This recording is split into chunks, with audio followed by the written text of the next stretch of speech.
প্রিয় দর্শক, দেশ টিভির নিয়মিত অনুষ্ঠান দেশের কথা দশের কথায় স্বাগত জানাচ্ছি আপনাদেরকে। আমি নজরুল কবির। আমরা প্রতিদিন যে কথাটি বলে থাকি যে আমরা সমকালীন বিভিন্ন বিষয় নিয়ে আলোচনা করে থাকি। আপনারা জানেন প্রিয় দর্শক যে আমরা একটি খুবই ক্রান্তিকাল পার হচ্ছি, অতিমারী করোনা কাল। এই করোনা কালের মধ্য দিয়েই আমাদের জীবন জীবিকা দুটোই অতিবাহিত করতে হচ্ছে। আর একদিন পরেই পবিত্র মাহে রমজানের শেষ দিন অর্থাৎ ঈদুল ফিতর উদযাপন করতে যাচ্ছে সারা দেশ।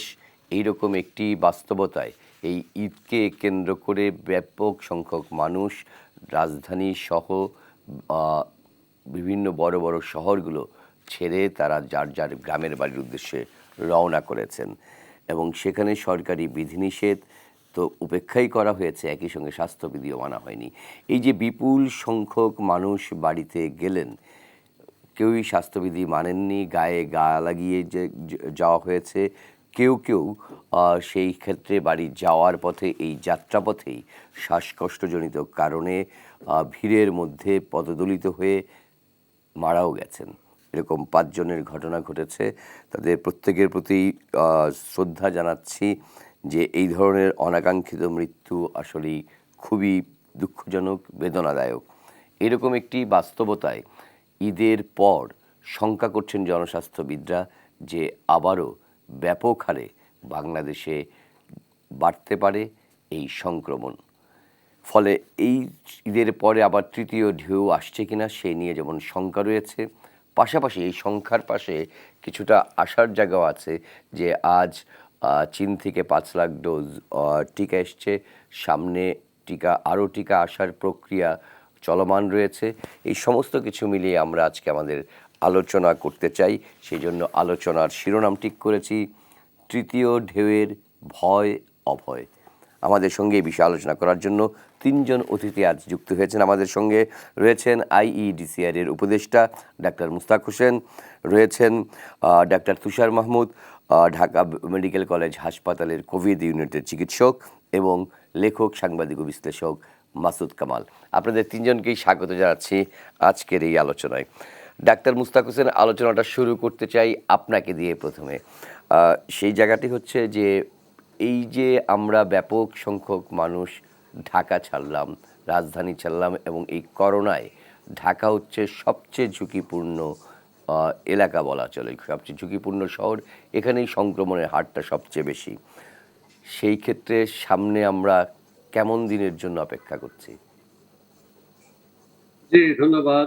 আমরা দেখেছি যে গত ডিসেম্বর, জানুয়ারি, ফেব্রুয়ারি, মার্চ মাস সেখানে যে কোন জায়গা থেকে করোনা সংক্রমণ সবচেয়ে বেশি ছড়িয়েছে। IDCR একটা চকিত জরিপ করেছে যারা হাসপাতালে ভর্তি ছিল, সেটা তারা গণমাধ্যমে জেনেছে যে সবচেয়ে বেশি ঝুঁকি ছিল যে বদ্ধ জায়গায়, যে বাজার, অনেকগুলো দোকান, বিপণী বিতান, গণপরিবহন, তারপরে ধর্মীয় প্রতিষ্ঠান, মসজিদ, এগুলো, তারপরে পর্যটন কেন্দ্র, এগুলো, নানা সভা সমাবেশ, বিভিন্ন মিটিং, বদ্ধ জায়গায়, বড় জায়গায় বড় বড় সমাবেশ, যেমন নির্বাচন, বিষয়ে নির্বাচনী প্রচারণা ছিল। তো এগুলো অনেকগুলো বন্ধ আছে, কিন্তু 3টে জায়গায় ঝুঁকি কিন্তু কিছু শিথিল হওয়ার কারণে ঝুঁকিগুলো কিন্তু রয়েই গেছে। একটা হচ্ছে বিপণী বিতান, যেখানে অল্প জায়গায় অনেকগুলো দোকান। একটা হচ্ছে গণপরিবহন, যেটা দেখছি ঈদের কেন্দ্র করে মানুষ যাচ্ছেন, সেটা যে যাচ্ছেন বা যেতে বাধ্য হচ্ছেন, যেটাই বলি না কেন। আরেকটা হচ্ছে যে রমজান মাসের শেষ দিকে অনেক বড় বড় জামাত অনুষ্ঠিত হলো ঈদের, জুমাতুল বেদা এবং আপনার শবে কদর, বায়তুল মুকাররমের মতো 2-1টি মসজিদ ছাড়া অধিকাংশ মসজিদের স্বাস্থ্যবিধি মানতে দেখা যায়নি।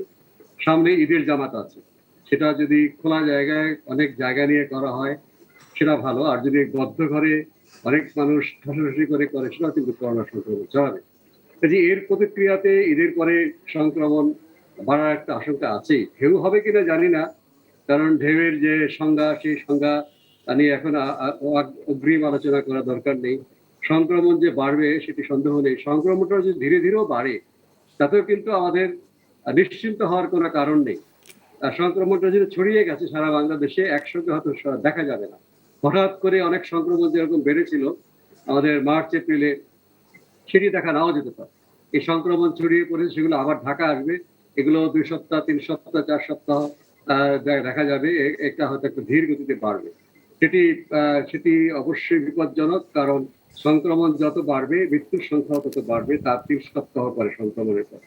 আমাদের এখন চিন্তা করা দরকার, যখন যারা গিয়েছেন শহর থেকে শহরান্তরে, গ্রাম থেকে গ্রামান্তরে, তারা যখন কর্মস্থলে ফিরবেন সেটি কতটুকু স্বাস্থ্যবিধি মেনে করা যায়, কিভাবে যেন তারা হুড়োহুড়ি না করেন।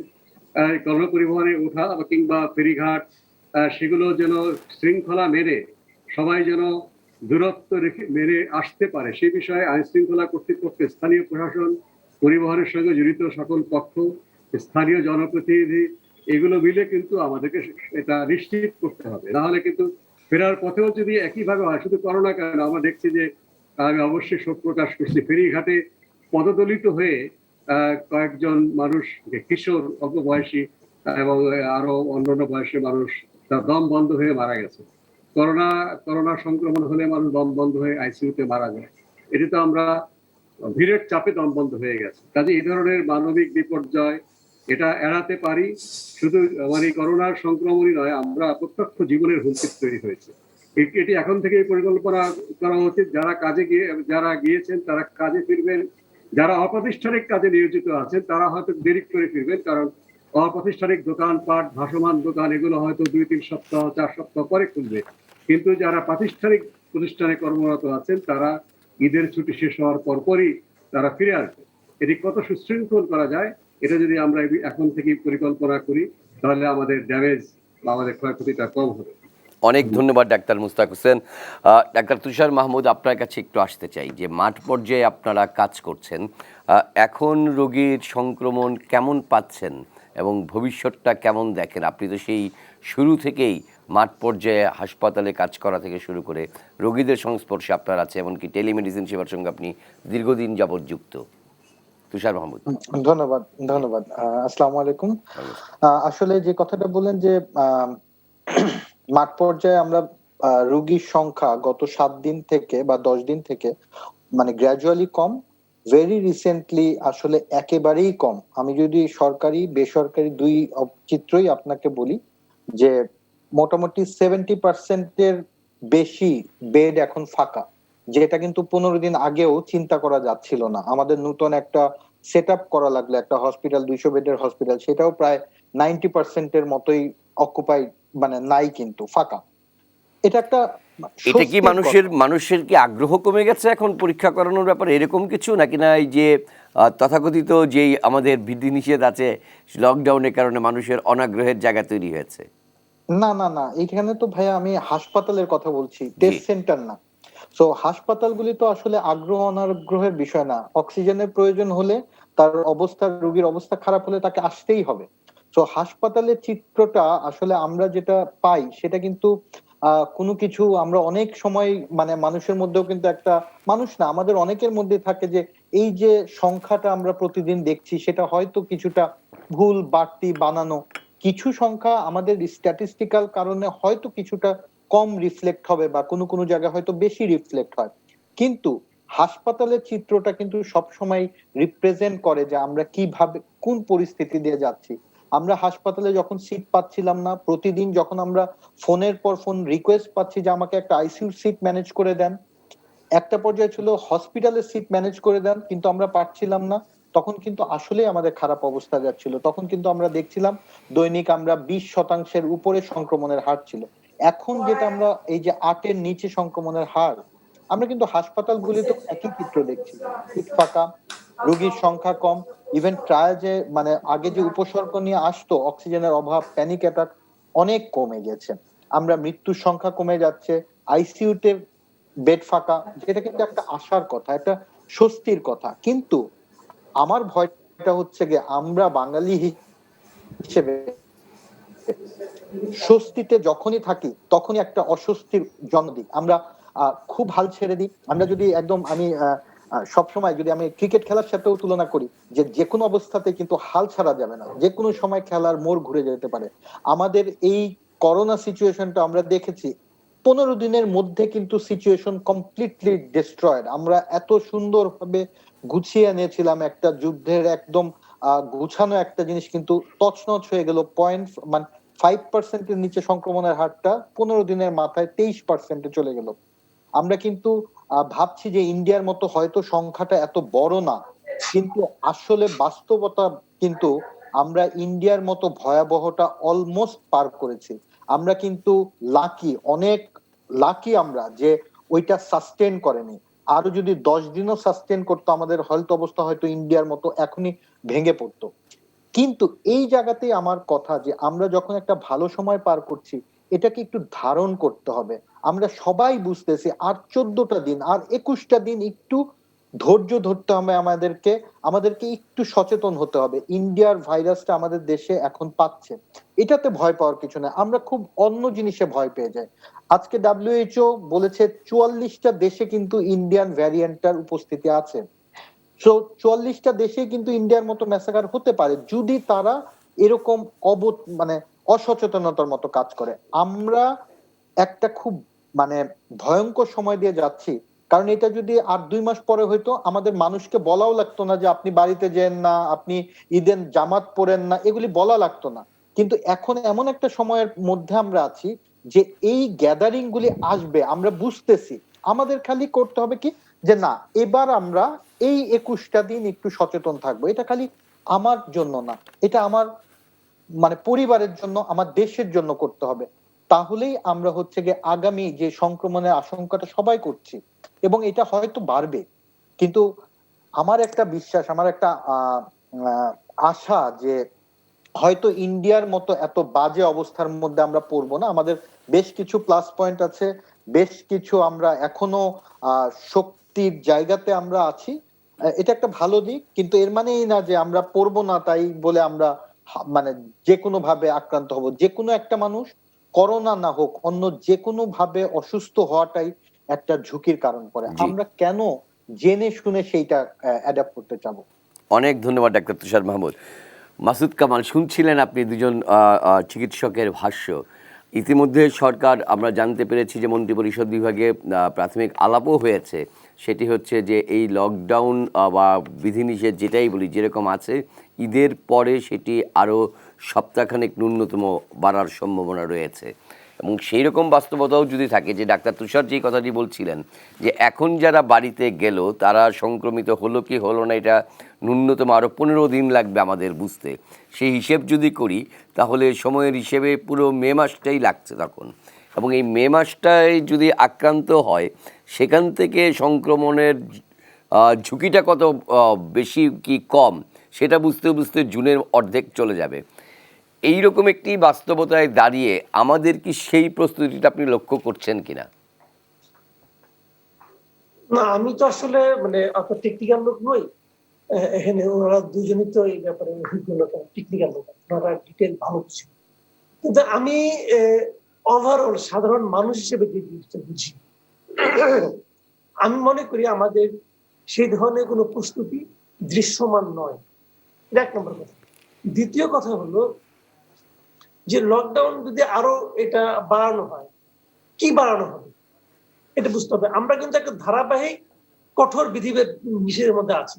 আপনি দেখেন তো এই বিধিনিষেধটা শুরুতে কি ছিল, প্রথম সপ্তাহে কি ছিল, দ্বিতীয় সপ্তাহে কি ছিল, পরবর্তীতে এখন কি অবস্থায় আছে। আমরা কিন্তু ছাড় দিতে দিতে পুরো মানে পুরো খুলে দেবো। যদি বলে না, এই মাঝখানে একটা এই আপনার সামাজিক মাধ্যমে একটা ভিডিও দেখলাম, এটা লুঙ্গি পরার মতো, লুঙ্গি আপনি টাইট করে বাঁধতেছেন কিন্তু নিচের দিকে তো খোলা, উপরের দিকে আপনি কি করবেন সেটা তো ইম্পর্টেন্ট না এখানে। তো এইখানে হলো কি জিনিসটা, যে আপনি মানুষকে ছেড়ে দিয়েছেন। দেখেন আমাদের সামনে উদাহরণ আছে, আমরা ভারতের কুম্ভ মেলা দেখেছি। আপনি গত 3 দিনের সংবাদপত্রগুলি দেখেন, ফেরিঘাটের যে ছবিটা আছে, এটা কুম্ভ মেলার চেয়ে কম কি আপনি আমাকে বলেন? তো এই কাজটা আমি করতে দিলাম কেন? আপনি বলবেন যে আমি জনগণকে না করেছি। হ্যাঁ, আপনি জনগণকে না করেছেন, সমস্ত ব্যবস্থা খোলা রেখে ওদের মধ্যে তোমরা যেও, কেন যাবে না? বাঙালি জাতির মানসিকতাটা কি? আর ভাই, বাঙালি তো ঈশ্বরচন্দ্র বিদ্যাসাগরের অনুসারী। উনি দামোদর নদীর সাথে পার হয়েছেন মায়ের সঙ্গে দেখা করার। আমরা বাঙালি পারলে পদ্মা নদী পার হয়ে যাই, যাই নাই। আপনি প্রথমে ফেরি আটকালেন, ফেরি থেকে 3-4 কিলোমিটার দূরের থেকে আমরা নদী পার হওয়ার চেষ্টা করছি ট্রলার দিয়ে। এটা তো আমাদের মানসিকতা। আপনি এই দেশে বাস করবেন, এই দেশের সরকার চালাবেন, আর এই দেশের মানুষের মানসিকতা বুঝবেন না, এটা হয় না, এটা হওয়া উচিত না।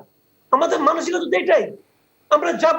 তো আপনি যে কাজটা করুন, আপনি আমাকে একটা কথা বলেন, যদি আপনি আন্তঃজেলা বাসগুলি খোলা রাখতেন এবং যদি বলতেন যে এরকম স্বাস্থ্যবিধি মেনে যেতে হবে, তাহলে যে ক্ষতিটা হতো, এখন যে লোকজন যাচ্ছে, যে দৃশ্য আমরা দেখলাম গত 3 দিনে, তাতে কি ক্ষতির পরিমাণ বাড়লো না কমলো? একটা দিক। আমি আরেকটা দিকে কথা বলি, আপনি ভারতীয় ভ্যারিয়েন্টের কথা বলা হচ্ছে, এটা তো আমাদের এখানে আসবে অবধারিত। আসবে কোন দিক দিয়ে? এয়ারপোর্ট দিয়ে কিন্তু আসবে না, কারণ এয়ারপোর্ট আপনি ব্লক করে দিয়েছেন ইন্ডিয়ার সঙ্গে। তাহলে আসবে কোন দিক দিয়ে? স্থলবন্দর দিয়ে আসবে। আসবে না? তো স্থলবন্দর দিয়ে আসলে কি ঢাকায় আগে আসবে নাকি জেলাগুলি হয়ে আসবে? জেলাগুলি হয়ে আসবে। তো জেলাগুলি থেকে আপনার সেরকম স্বাস্থ্য ব্যবস্থা আছে যে এদের হলে পরে আপনি ব্যবস্থা নিতে পারবেন? আপনি কি আছে? জেলায় জেলায় মরতে মরতে আসবে। আর এই যে আমরা আমাদের ঢাকার থেকে বিপুল সংখ্যক লোককে গ্রামের বাড়িতে পাঠিয়ে দিলাম, আল্লাহর রহমতের ওনারা এটা বহন করে নিয়ে আসবে ঢাকা শহরে। আমি তো মনে করি সরকারের এখন সিদ্ধান্ত নেওয়া উচিত, যারা ঢাকার বাইরে গিয়েছেন, যেভাবে গিয়েছেন, ওনারা 15 দিন আসতে পারবেন। এই সিদ্ধান্তটা সরকার শক্তভাবে নিতে পারেন যে ওনারা 15 দিন আসতে পারবেন না। কোন জেলা পর্যায় থেকে কোনো গাড়ি ছাড়বে না, আন্তঃজেলাও ছাড়বে না, কোনোভাবে ছাড়বে না, ঢাকা কেউ ঢুকতে পারবে না 15 দিন।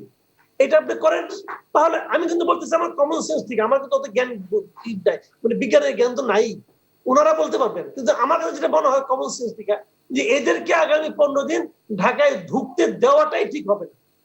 যারা গিয়েছে তারা বাইরে থাকুক, মার সঙ্গে থাকুক, অসুবিধা নাই।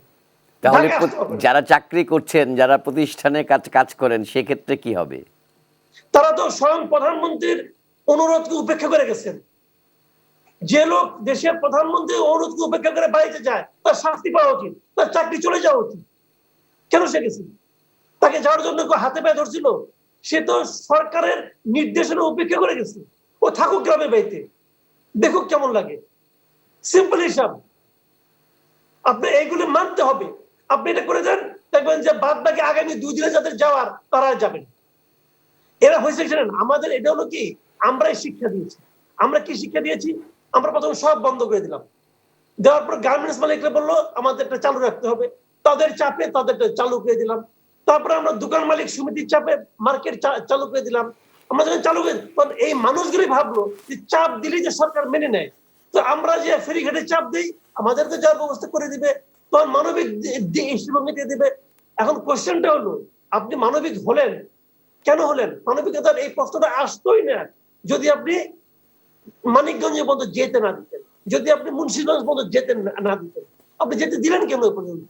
টাঙ্গাইল পর্যন্ত আপনি যেতে দিলেন কেন? আপনি করলেন কি, গণপরিবহন বন্ধ রাখলেন, প্রাইভেট গাড়ি বন্ধ রাখলেন না। এতে লাভটা কি হলো? যে লোকটা 500 টাকা দিয়ে যেত, সে এখন 2000 টাকা খরচ করে যাচ্ছে, শেয়ারে যাচ্ছে, তার টাকা বেশি খরচ হচ্ছে, ভোগান্তি বেশি খরচ হচ্ছে, ভোগান্তি বাড়ছে, এবং পাশাপাশি মানুষকে ঝুঁকির মধ্যে ফেলে দিচ্ছেন। তো বিষয়গুলো সরকারের সিদ্ধান্ত হতো, সরকারের সব বিরোধীরা আছে, সরকার এগুলো এভাবে চিন্তা করে নাই। কেন করে নাই আমি বলতে পারবো না, কিন্তু এখন যা হবার হয়েছে, এখন ওদেরকে 15 দিন যার যার গ্রামে থাকতে হবে। এবং এই ব্যাপারে সরকার যদি করার সিদ্ধান্ত নিতে পারে, তাহলে আপনি কিছুটা রেহাই পাবেন।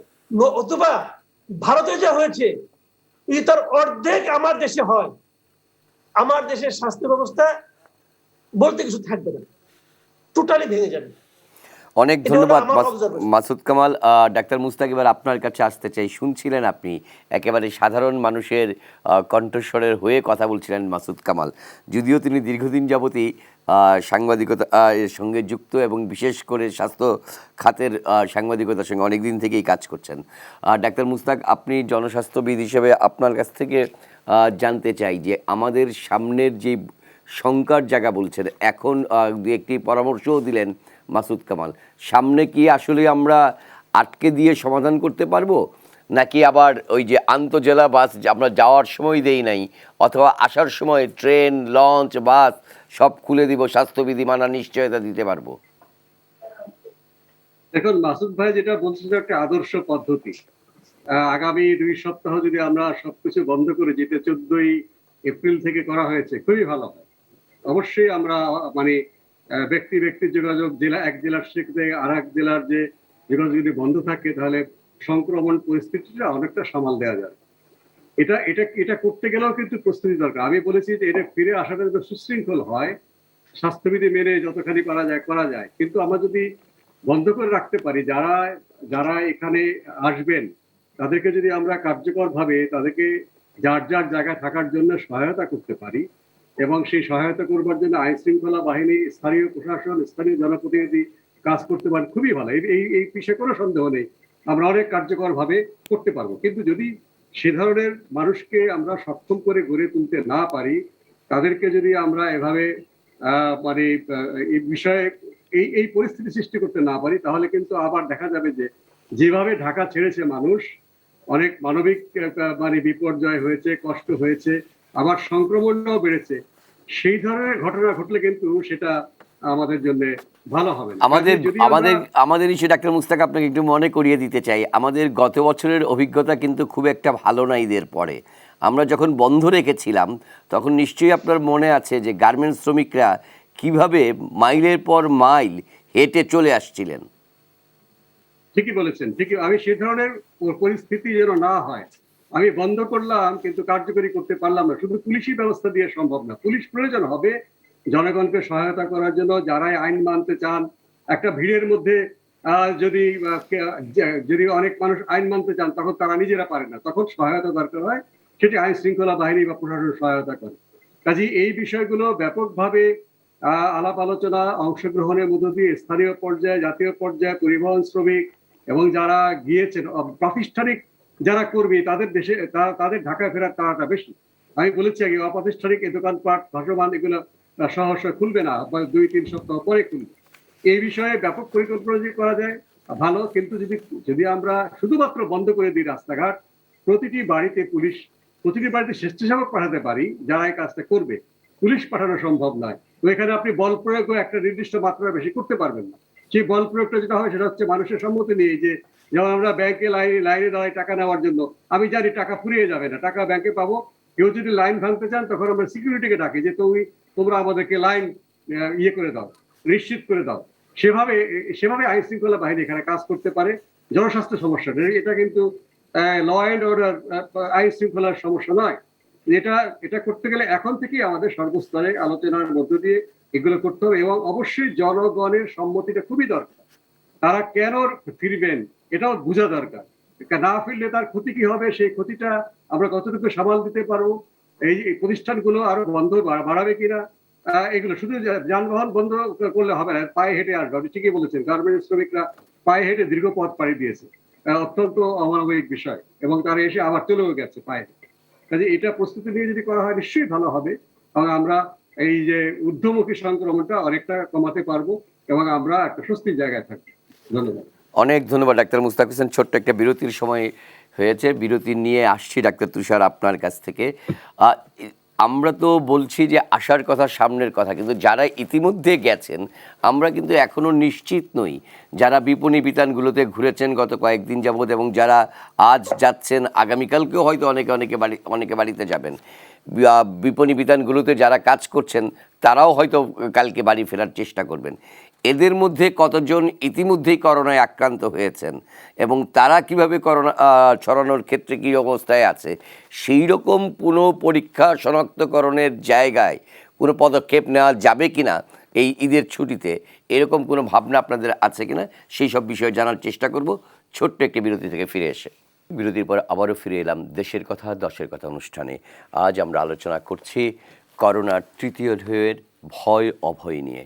আমাদের সঙ্গে আলোচনায় সংযুক্ত রয়েছেন ডাক্তার মুস্তাক হোসেন, ডাক্তার তুষার মাহমুদ এবং সাংবাদিক মাসুদ কামাল। বিরতির আগে ডাক্তার তুষার মাহমুদ বলছিলাম যে এই যে যারা ইতিমধ্যেই গেলেন এবং হয়তো আগামী 24 ঘন্টায় আরও বেশ কিছু মানুষ ঢাকার বাইরে যাবেন, তারা বিপণী বিতায় ছিলেন, বিভিন্ন বিতানে মার্কেটে ছিলেন, বদ্ধ ঘরে ছিলেন, সেই সমস্ত ক্ষেত্রে ইতিমধ্যেই তারা আক্রান্ত কিনা আমরা জানি না। ফলে এই শনাক্তকরণের জন্য তারা যদি আমরা করতে পারি সেই রকম কোনো উদ্যোগ এই ঈদের বন্ধের ছুটিতে নেওয়া যায় কিনা, সেই ক্ষেত্রে যদি আমরা এই জায়গাটা সফল হতে পারি, তাহলে হয়তো আমরা সামনের সময়ে সংক্রমণ আরও বেশি আকারে না ছড়ানোর ক্ষেত্রে একটি বিশেষ সুবিধা পেতে পারি।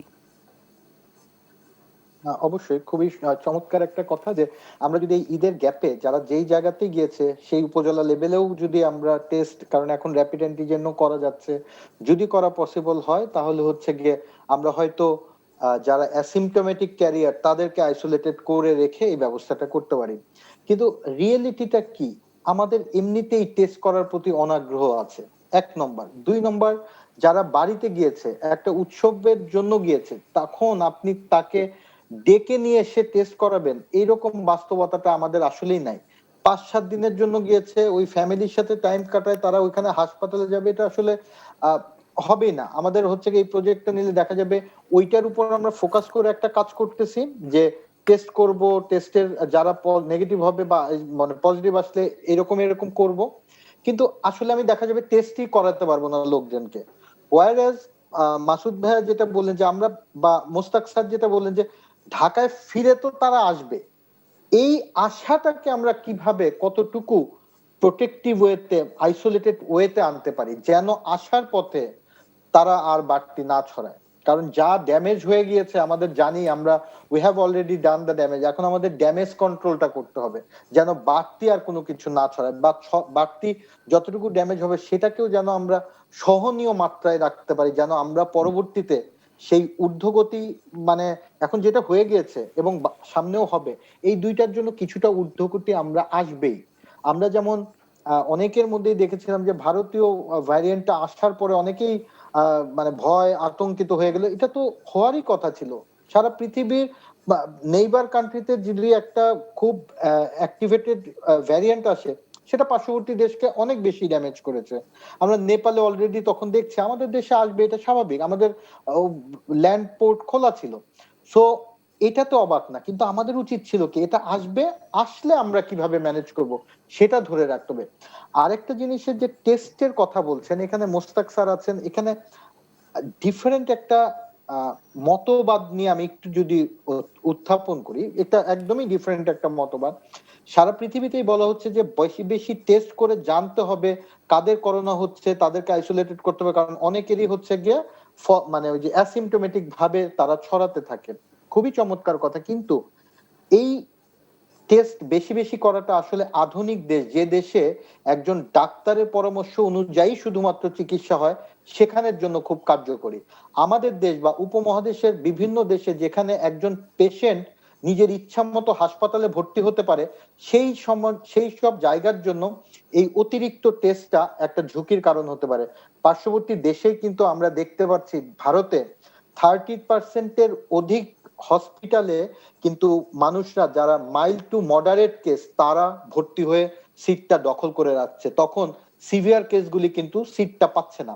কারণ আমি যখন অনেক লোককে জানিয়ে দিচ্ছি তুমি পজিটিভ, সে কিন্তু আতঙ্কিত হয়ে অনেক বেশি আর্লি, যারা আমাদের দেশে কি আমরা তো পারবো না, একজন যদি ক্ষমতাবান লোক বা রুগী বলে যে সে হসপিটালে ভর্তি হবে, সে হসপিটালটা প্রাইভেট হলে তো কথাই নাই, ইভেন সরকারি হাসপাতালেও অনেক সময় কেউ যদি ভর্তি হতে চায়, আমরা কিন্তু যে না আপনার ভর্তি হওয়া লাগবে না, আপনি বাসাতে থেকে চিকিৎসা নিশ্চিত করতে পারবেন, সে যদি চায় ভর্তি হতে সে ভর্তি হতে পারবে। কিন্তু আধুনিক দেশে যদি একজন মানে উচ্চপদস্থ কর্মকর্তাও চায় যে ভর্তি হবে, কিন্তু ডাক্তার বলেছে যে বাসায় থেকে হবে, সে ভর্তি হবে না এবং সে ভর্তি হতে পারবেও না। তো এই জন্য আমাদের টেস্টিংটাও খুব রেশনালি করতে হবে, যেন আমরা অনেক লোককে খুব ভয়ের মধ্যে ফেলে দিয়ে আমাদের সিট অকুপেন্সিটাকেও মানে ঝুঁকির মধ্যে না ফেলি। এটা ডেফিনেটলি একটা ভিন্ন মতবাদ, বাট আমাদের টেস্ট, মানে যাদের কোনো উপসর্গ থাকবে তাদেরকে টেস্ট করতেই হবে, এটা নিয়ে কোনো দ্বিমত নাই, এবং সেই অনুযায়ী তাকে ডাক্তারের পরামর্শ অনুযায়ী চিকিৎসাটা নিতে হবে, ডাক্তার যেখানে বলবে সেখানে বসেই চিকিৎসাটা নিতে হবে, এইটুকু এনশিওর করতে হবে। অনেক ধন্যবাদ তুষার মাহমুদ। মাসুদ কামাল, আমাদের তো সামনে ভয়ের জায়গা যেমন আছে তেমনি অভয়ের জায়গাটাও প্রয়োজন। সেই ক্ষেত্রে 5 লাখ টিকার কথা আমরা জানলাম যে আজ আমাদের হাতে এসছে। ইতিমধ্যেই সরকারের তরফ থেকে বলা হয়েছে যে যারা টেকনোলজিস্ট আছেন, নার্স আছেন এবং বিভিন্ন মেডিকেলের শিক্ষার্থী, বিশেষ করে শেষ বর্ষের শিক্ষার্থী যারা আছেন, যাদেরকে স্বাস্থ্যসেবায় কাজে লাগানো সম্ভব হয়, তাদেরকে অগ্রাধিকার ভিত্তিতে এই টিকাটি দেওয়া হবে। চীনের যেই টিকাগুলো আসছে, কিন্তু সামনের টিকার ক্ষেত্রে যদি আমরা না পাই, এবং সেই ক্ষেত্রে যদি আমাদের কার্যকর উদ্যোগ না থাকে তাহলে তো সংখ্যাটা বাড়তেই পারে। সেই ফাঁকে একটু বলে নিয়ে দিতে চাই যে কিছুক্ষণ আগে আমি নিউজ রুম থেকে যখন আসছিলাম তখন দেখছিলাম যে আইইডিসিআরের একটি ছোট্ট জরিপের শেষে বেরিয়েছে, ছোট্ট গবেষণা বেরিয়েছে। সেখানে তারা বলছেন যে ইতিমধ্যে যে অ্যাস্ট্রাজেনেকা নেওয়া হয়েছে এরকম বেশ কিছু রোগীর সঙ্গে তারা কি বলবো যে গবেষণা করেছেন, গবেষণা করে দেখেছেন যে 92 থেকে 97% তাদের মধ্যে সুরক্ষা তৈরি হয়েছে। এই বিষয়টা নিয়ে নিশ্চয়ই আমরা ডাক্তার মুস্তাকের কাছ থেকে আরও বেশি জানবো। আপনার কাছ থেকে মন্তব্য জানতে যাচ্ছে আমাদের অভয়টা কীভাবে আমরা পেতে পারি? না, আমি অভয়টা একমাত্র দেখছি আপনাদের শিরোনাম। আপনাদের এই শিরোনামের অভয় ছাড়া আমি আর কোনো অভয় দেখি না রে ভাই। কিভাবে আপনি অভয়টা পাবেন? আপনি টিকার কোনো খবর নাই। 5 লাখ টিকা পাবেন। 5 লাখ টিকা আপনি কত লাখ লোককে দিবেন? 2.5 লাখ 2.5 লাখ। সর্বোচ্চ। তার মধ্যে আপনার চীনের যারা লোক আমাদের এখানে আছে তাদেরকে দিতে হবে আগে। ওনাদের লোক এই শর্তেই তো ওনারা দিচ্ছেন। তারপর টিকা আপনি কিনবেন, কার কাছ থেকে কিনবেন? কেনার কোনো কিছু ঠিকঠাক হয়েছে? কিছুই ঠিক হয়নি। কত টাকাতে কিনবেন সে আলোচনা তো এখন নাই। ওই আলোচনাই তো করা যাবে না এখন। কিনবেন কত করে? আমি মাঝখানে ইন্টারনেটে দেখলাম যে চীনের এই টিকা সিনোভ্যাক যেটা এটা নাকি হাঙ্গেরি কিনছে $35 করে। শুনে তো আমার মাথা খারাপ, কয় কি এত দাম হয়ে গেল? একটা স্পুটনিকের দাম একটু কম আছে, 9.95, মানে প্রায় $10 মতো মনে করেন। আপনি তো একটা গরিব দেশ, কত টাকা দিয়ে কিনবেন আপনি? কতজনকে দিবেন আপনি টিকা? পাবেন তো না। এখন অভয়ের আমি কোনো লক্ষণ দেখি না। এখন মোটামুটি যা হচ্ছে সবচেয়ে যেটা বড় জিনিস যে ব্যক্তিগত স্বাস্থ্য সুরক্ষা, মানুষ কতটুকু মেনে চলবে, মানুষকে কতটুকু মানানো যাবে। আমি মানানো যাবে না কথা বলছি এই কারণে, বাংলাদেশে মানুষ কিন্তু মানালে মানে। আমি আপনাকে সিরিয়ালিতে বললাম, এইবার যে কঠোর যে ব্যবস্থাটা নেওয়া হয়েছে, আপনি মনে করেন তো প্রথমবার দ্বিতীয়বার মানুষের হিড়িক পড়ে গেল যে একটা পাস পুলিশের কাছ থেকে পাস নেওয়ার জন্য হিড়িক পড়ে গেল না? এখন কাউকে শুনেন কেউ পাস টাস নেয় পুলিশের কাছ থেকে? নেয় না। কেন নেয় না? সেই পাস তো আছে, কেউ নেয় না কেন? নেয় না এই কারণে আমরা আমাদের সরকার এমন একটা পরিস্থিতি তৈরি করেছি যে না নিলেও চলে, এই ধারণাটা তারা মানুষের মধ্যে ঢুকিয়ে দিয়েছে। আপনি মানুষের মধ্যে ঢুকিয়ে দিয়েছেন না নিলেও চলে, আমার কথা না মানলেও চলে। যদি এই ধারণাটা আপনি মানুষের মধ্যে ঢুকিয়ে দেন তাহলে মানুষ কেন আপনার কথা মানবে? এবং আপনার কথা না মানলে এতে যে আপনার কিঞ্চিত হলেও বেজ্জতি হয়, এই বেজ্জতিটা যদি আপনি নিজে অনুভব না করেন তাহলে আমি আপনি কথা বলে কি করতে পারবো? এটাই তো হচ্ছে এখন। কাজেই আপনি টিকার আশা খুব বেশি করেন না। মুস্তাক ভাই আরো ভালো বলতে পারবেন। আমি কিন্তু আগামী 3-4 মাসে টিকার কোনো সম্ভাবনা দেখি না। টিকা ভাই আসবে না আপনার কাছে। আপনি আনতে আসবে না মানে কি? আপনি আনতে পারবেন না। আপনার স্বাস্থ্য মন্ত্রণালয়ে বিশাল বিশাল কিছু জ্ঞানী লোক বসে আছেন যারা স্বাস্থ্যের কিছুই বুঝেন না, কিন্তু তারা জ্ঞানী। ওনারা ডাক্তারদের চালান, ওনারা হাসপাতালকে চালান, ওনারা সব চালান।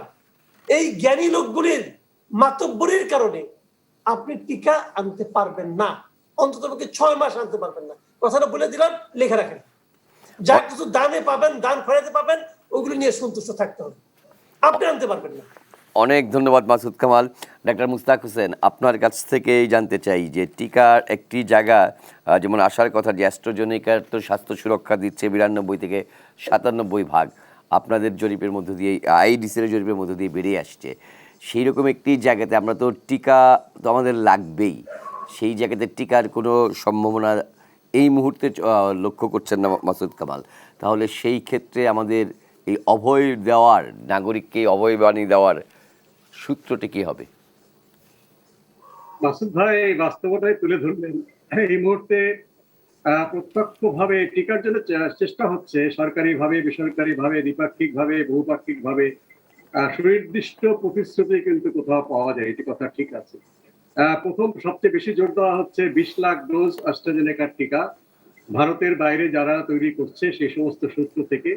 আর সেক্ষেত্রে যেটা জানা গেছে যে যাদের কাছে টিকা আছে বলে আমরা জেনেছি, তারা অ্যাস্ট্রাজেনেকার কাছ থেকে টাকা দিয়ে রেখেছে তারা অত কোটি ডোজ তারা পাবে। মার্কিন যুক্তরাষ্ট্র, তাদের কাছে 6 কোটি ডোজ থাকার কথা, কিন্তু জানা গেল এই 6 কোটি ডোজের একটা বড় অংশ তারা এখনো ডেলিভারি পায়নি। তাহলে সেটা থাকা তো কাগজে কলমে আছে। তারা পেলে সেটা বিশ্ব স্বাস্থ্য সংস্থার কাছে জমা দেবে, বা দ্বিপাক্ষিকভাবে ভারতকে তারা সবচেয়ে আগে দিবে। তার সঙ্গে বাংলাদেশ আমরা কিছু পাবো, যেহেতু ভারতের পাশাপাশি নেপাল এরা পাবো। সেই একটা নিশ্চয়তা আছে। সেক্ষেত্রে আমাদেরকে সংক্রমণ প্রতিরোধের যে ব্যবস্থাগুলো, যে আমি অন্য জায়গায় বলেছি যে 3টা পদ্ধতি। একটা হচ্ছে যত লোক সংক্রমিত হবে সবাইকে হাসপাতালে যাওয়া প্রয়োজন নেই, অধিকাংশই তারা বাসায় বসেই চিকিৎসা নেবে। এই চিকিৎসার জন্য স্বাস্থ্য বিভাগ থেকে সংক্রমিত হওয়ার, ভারত থেকে আসা হোক বা দেশের ভিতরে হোক, এখন দেশের ভিতরেও ছড়িয়েছে, এটা খুবই স্বাভাবিক যে আমাদের ভারতে শনাক্ত ভ্যারিয়েন্ট, ইতিমধ্যে বিশ্ব স্বাস্থ্য সংস্থা একে ভ্যারিয়েন্ট অফ কনসার্ন, আগে যেটা ব্রিটেনে এবং দক্ষিণ আফ্রিকা এবং ব্রাজিলের ভ্যারিয়েন্টটা ঘোষণা করা হয়েছিল, এটা 4 নম্বর ভ্যারিয়েন্ট অফ কনসার্ন ঘোষণা করা হয়েছে, কারণ দ্রুত ছড়াচ্ছে, এটা প্রমাণিত হয়েছে। তো সেটা বাংলাদেশে ছড়িয়েছে, সংখ্যা হয়তো আমরা কিছুটা কম পেয়েছি, ব্যাপকভাবে এখনো ছড়ায়নি। যত বেশি মানুষের সাথে মানুষের মিক্সিং হবে তত ছড়াবে। যত লোক শনাক্ত হবে, প্রতিদিন আমাদেরকে 1,500, 2,500, 2,000 শনাক্ত হচ্ছে। কিছু সংখ্যক লোক হাসপাতালে যাচ্ছে, 5%। বাকিদেরকে টেলিমেডিসিনের মাধ্যমে হলেও স্বাস্থ্য বিভাগের পক্ষ থেকে 72 ঘন্টার মধ্যে তাদের সাথে যোগাযোগ স্থাপন করতে হবে, এবং তারা আইসোলেশন করতে পারছে কিনা সেটা খবর নিয়ে তাদের সহায়তা দিতে হবে। এই ভয়টা দেখালে কিন্তু তারা পালিয়ে যাবে, আপনি খুঁজে পাবেন না।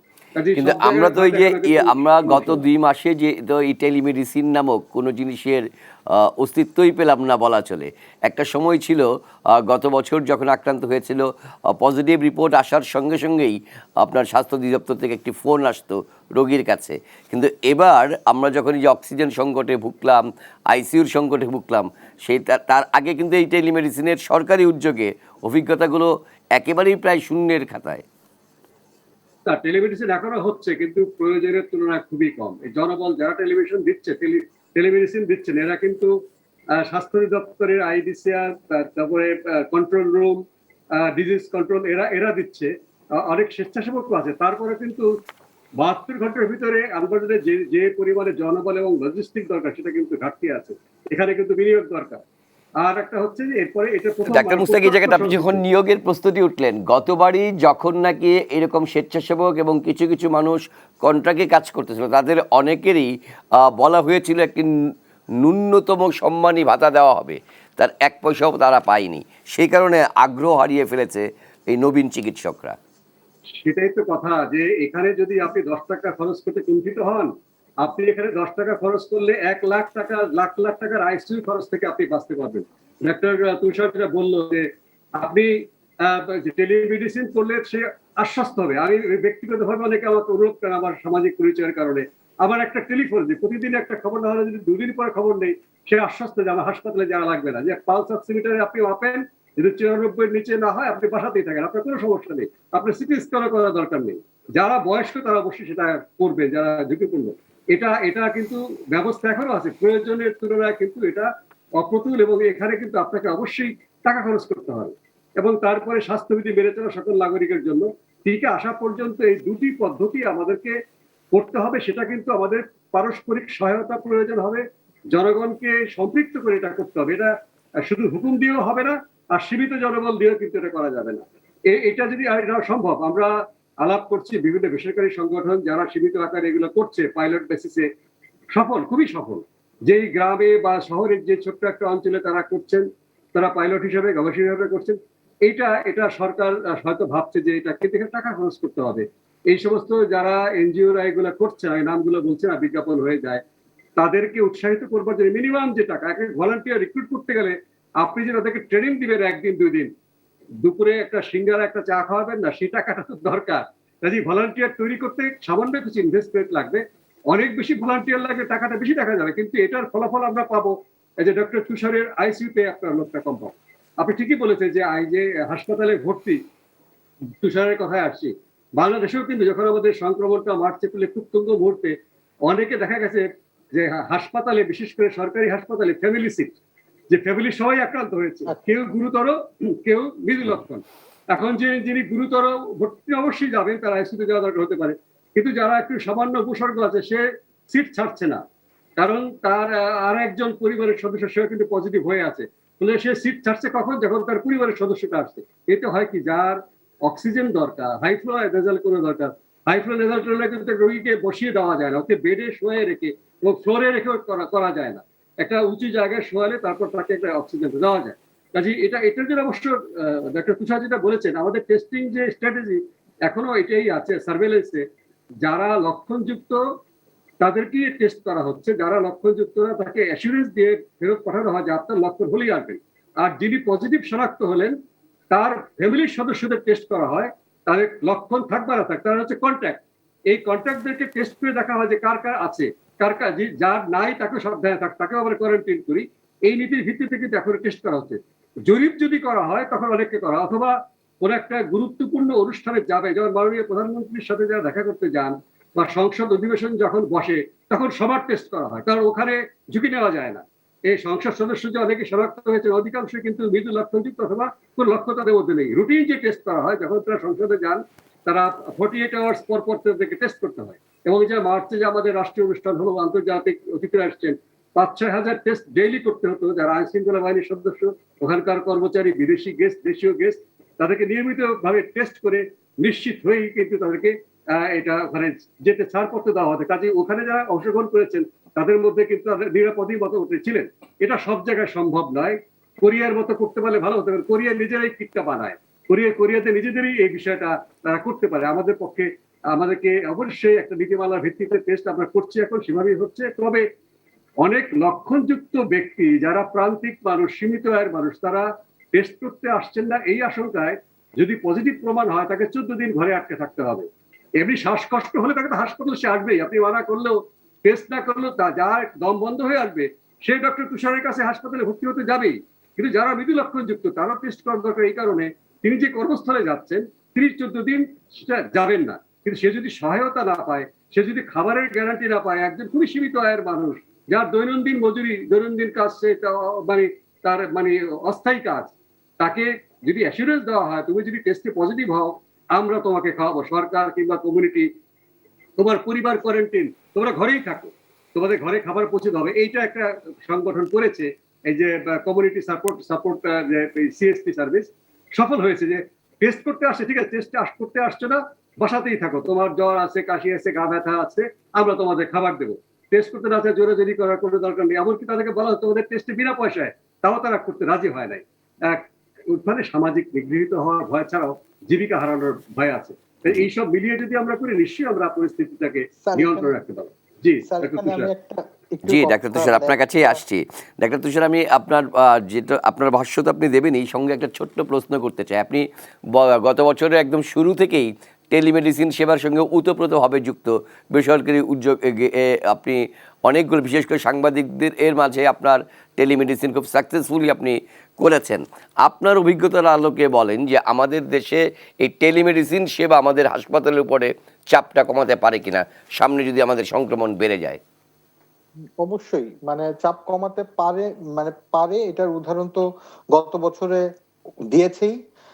এইটাকে আমরা, এই যে আপনি যে কথা বলেন সেটা ঠিক, কারণ আমরা ওই যে শেষের দিকে গত নভেম্বর ডিসেম্বরে যখন একটু কমে গেল, তখন কিন্তু এই যে সবাই কিন্তু যে যার কাজে চলে গেছে, এই ভলেন্টারি সার্ভিস যারা দিচ্ছিল তারাও কিন্তু সেখান থেকে চলে গেছে। এবং আরো একটা কথা আপনি একদম খুব ঠিক মতোই বলেছেন, আমার জানা মতে সরকারি পর্যায়ে থেকেই কন্ট্রাক্টেড অনেকে টেলিমেডিসিনে কাজ করেছে এবং টাকা না পেয়ে তারা ওইখানে আর কাজ করেনি, কন্টিনিউ করেনি, জুনিয়র ডাক্তাররা। তো এই এই এইরকম পরিস্থিতি হলে তো এই সময় গিয়ে আবার যখন ডাক্তার চাবে আমরা পাবো না।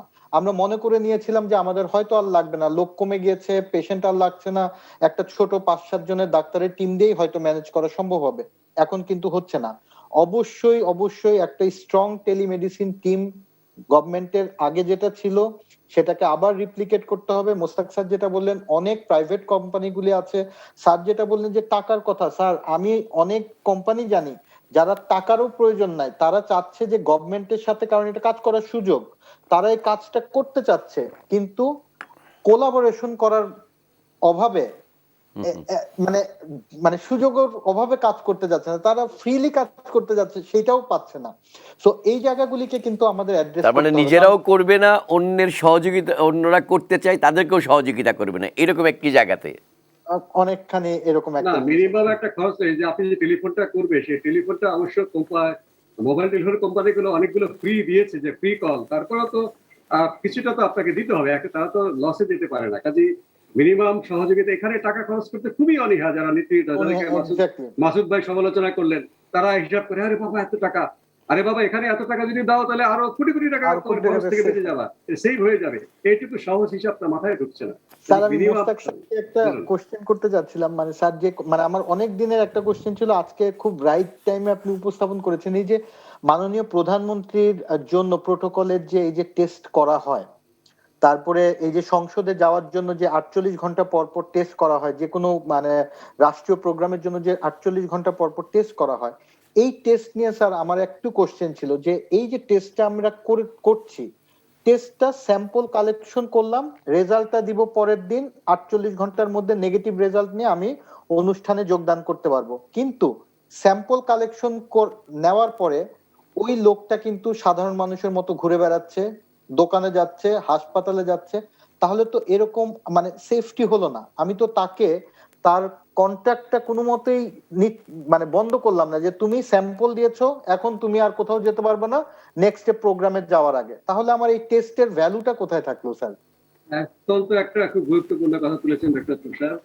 এটা বিদেশ যাত্রীরা একটু কি মানে সংক্রমিত হওয়ার ভয়, বিদেশ যাত্রীদেরকেও যখন স্যাম্পল না হয় বলা হয় আপনি কোথাও যাবেন না, একেবারে নিজের ঘরে থাকবেন, নিজের গাড়িতে থাকবেন, তাহলে কিন্তু আপনি পজিটিভ হয়ে যাবেন বিদেশে গিয়ে, সেটা অনেকে মানে। এই যারা গুরুত্বপূর্ণ ব্যক্তি তাদেরকে টেস্ট করবার পরে মাস্ক এবং অন্যান্য স্বাস্থ্যবিধির জন্য বলে দেওয়া হয়, কিন্তু তারা ভাবছে আমার তো কোনো লক্ষণ নেই, আমার তো হয়তো নাই। ফলে এবং তারা যখন প্রধানমন্ত্রী অনুষ্ঠানে যান তাদেরকে অবশ্যই দূরত্ব বজায় রাখতে হয়, এটা ঠিক। কিন্তু তারা তো নিজেদের মধ্যে দূরত্ব আর রাখে না। যখন অনুষ্ঠান থেকে বেরিয়ে আসেন তখন কিন্তু সেই যে কেসি বা চা খাচ্ছেন, একসাথে নাস্তা খাচ্ছেন। যে আপনি খুব একটা গুরুত্বপূর্ণ ইয়ে বলেছেন, এটা অবশ্যই যারা দায়িত্বপূর্ণ ব্যক্তি তারাই তো প্রধানমন্ত্রীর অনুষ্ঠানে যান, যারা সংসদ সদস্য, সংসদে যারা কাজ করেন, টেস্ট করবার পরে নিয়ম হলো অবশ্যই তিনি মানে নিজে স্বেচ্ছা করেন টেস্ট থাকবেন। ধন্যবাদ। ধন্যবাদ ডাক্তার মুস্তাক। মাসুদ কামাল, আপনার আমাদের সময় প্রায় ফুরিয়ে এসছে, আপনার শেষ মন্তব্য জানতে চাচ্ছি।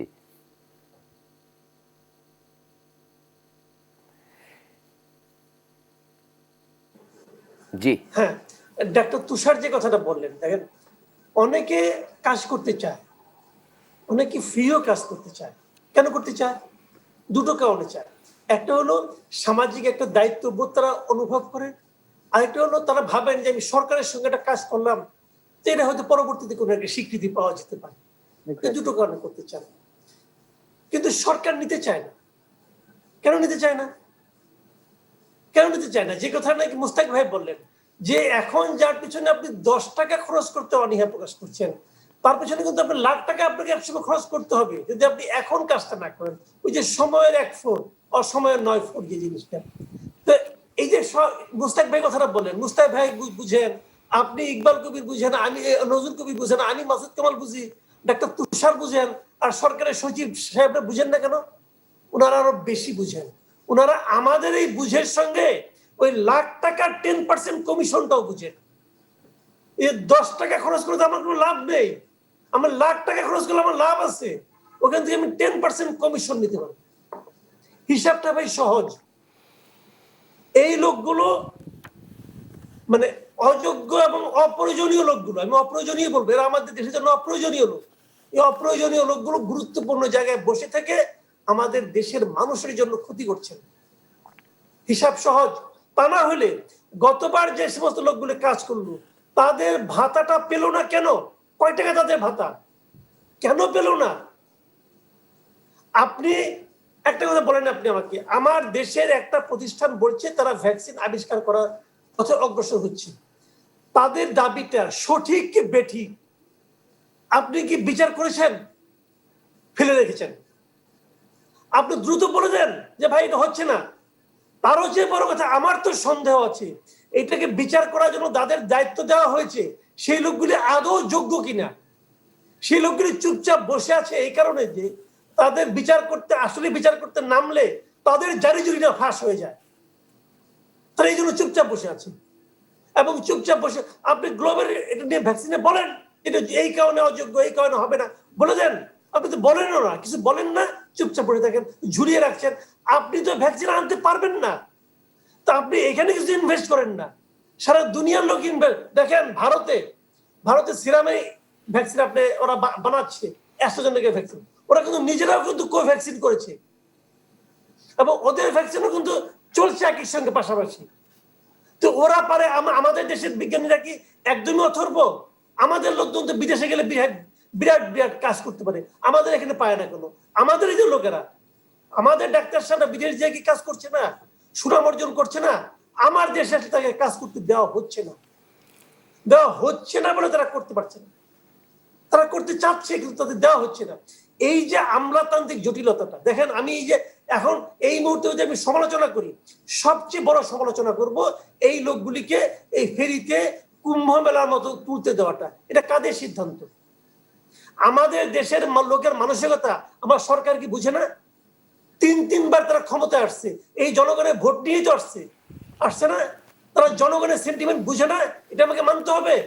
এটাই মনে করি না বোঝে না ওই আমলারা যারা এই সিদ্ধান্তগুলি নিয়েছে, এবং এই সিদ্ধান্ত কোনো জনপ্রতিনিধির নেওয়া নয়, এই সিদ্ধান্ত আমলাদের নেওয়া যাদের সঙ্গে জনগণের কোনো সম্পর্ক নাই। কাজেই এই আমলাতান্ত্রিক যে নির্ভরতা, আমলা নির্ভরতা, এটা যতদিন পর্যন্ত আপনি না থামাতে পারবেন, আপনি এখানে আলাপ করবেন, আমরা গলার রক ফুলিয়ে কথা বলবো, কাজের কাজ কিছু হবে না, মানুষ মানুষের মতো মরবে। অনেক ধন্যবাদ মাসুদ কামাল ও ডাক্তার মুস্তাক। আপনার শেষ মন্তব্য ও শুনেই আজকের আলোচনা শেষ করব। যে আমরা আবারও আমি যেটা মনে করি যে আমাদের স্বাস্থ্যবিধি মানা, রোগীকে শনাক্ত করা, তাকে টেস্টে উদ্বুদ্ধ করা, এই সব কিছু কিন্তু একে অপরকে সহায়তা ছাড়া সম্ভব না। আমরা একা কেউ বাঁচতে পারবো না যদি আমার পাশের লোকটা সুরক্ষিত না থাকে। আমি একা একটা বাংলাদেশ বা একা একটা মার্কিন যুক্তরাষ্ট্র বাঁচতে পারবো না যদি অন্য আমার পাশের প্রতিবেশী দেশ তা সুরক্ষিত না থাকে। কাজেই এক্ষেত্রে আমরা আসুন যে রোগী শনাক্ত করে তাকে আইসোলেশনের সহায়তা করা, টেলিমেডিসিনের সহায়তা করা, এবং রোগীরা যেন অজানা উৎস থেকে আমাদের রোগটা সংক্রমণ যেন না ছড়ায়, সবাই স্বাস্থ্যবিধি মেনে চলতে সাহায্য করা, স্বাস্থ্যবিধি মেনে চলতে সক্ষম করা। এই টিকা আসলে টিকা যেন আমাদের প্রান্তিক মানুষরা রেজিস্ট্রেশন করতে পারে, তাদের সহায়তা করা, এই সব কাজে স্বেচ্ছাশ্রম, এগিয়ে আসা, জনপ্রতিনিধি, জনগণের অংশগ্রহণ খুবই দরকার। এটি কিন্তু আমাদের খুবই ঘাটতি আছে। মাসুদ ভাইয়ের সাথে আমি একমত। প্রশাসনিক নির্দেশ দিয়ে, টেলিভিশনে নির্দেশ দিয়ে কিন্তু এটা হচ্ছে না। এটা 1 বছর ধরে আমরা করছি, হয়েছে অনেক, কিন্তু আর যথেষ্ট নয়। কাজে আসন্ন যে বিশাল সংক্রমণের একটা আশঙ্কা আছে, তার আগেই যদি আমরা জনগণকে সম্পৃক্ত করে জনগণের প্রতি সহায়তামূলক দৃষ্টিভঙ্গি থেকে কাজগুলো করি, নিশ্চয়ই আমরা আবারও উদাহরণ সৃষ্টি করতে পারবো সারা পৃথিবীর বুকে। আমরা পারি। এই জন্য খুব কোটি কোটি টাকার যন্ত্রপাতি দরকার করে না, কোটি কোটি টাকা ইনভেস্টমেন্ট দরকার করে না, মানুষ নিজেরাই নিজেকে সাহায্য করতে গিয়ে আসে। সেটি আমরা প্রথম ঢেউয়ের সময় অনেক উদাহরণ দেখিয়েছি, সেটা আমাদেরকে সামনে আনতে হবে। আমরা অবশ্যই পারবো। ধন্যবাদ, শুভরাত্রি। অনেক ধন্যবাদ ডাক্তার মুস্তাক হোসেন, ডাক্তার তুষার মাহমুদ, আপনার প্রতি অনেক কৃতজ্ঞতা। মাসুদ কামাল, আপনাদের 3 জনের প্রতি কৃতজ্ঞতা যে এই গভীর রাত্রে আপনাদেরকে সময় দিয়েছেন। আসলে আমরা এই আলোচনাগুলো করি এই কারণেই যে আমরা আসলে নিজেরা বাঁচতে চাই, আমরা সবাইকে নিয়ে বাঁচতে চাই, আমরা এই দেশকে নিয়ে বাঁচতে চাই, আমরা গোটা পৃথিবীর মানুষকে নিয়ে বাঁচতে চাই এবং বাঁচতে চাই এমন একটি পরিবেশ তৈরি করার জন্য, এমন একটি পৃথিবীতে যেই পৃথিবীকে মানবিকতা শিক্ষা দেয়, যেই পৃথিবী সভ্যতাকে এগিয়ে নিয়ে যাবে, যেই পৃথিবী আসলে মানুষকে সামনের দিকে এগিয়ে নেবে, মানুষই দাঁড়ায় মানুষের পাশে। আমরা যেন এইবারকার ঈদে অন্ততপক্ষে এই উপলব্ধিতে আবারও পৌঁছতে পারি যে মানুষ জাগিছে আবার। এই ধরনের বোধ থেকেই যেন আমরা ঈদটি উদযাপন করি এবং মানুষের পাশে দাঁড়াই। আর মানুষের পাশে দাঁড়ানো তখনই হবে যদি আমি আপনি নিজেরা সংক্রমিত না হই এবং সংক্রমণের ধারক বাহক না হই। অতএব স্বাস্থ্যবিধি মানার কোনো বিকল্প নেই। আবারও বলছি, স্বাস্থ্যবিধি মানার কোনো বিকল্প নেই এবং বাড়ির বাইরে বেরোলে অবশ্যই মাস্ক এবং মাস্ক পরে যেন আমরা বেরোই। শুভরাত্রি, সবাই ভালো থাকবেন।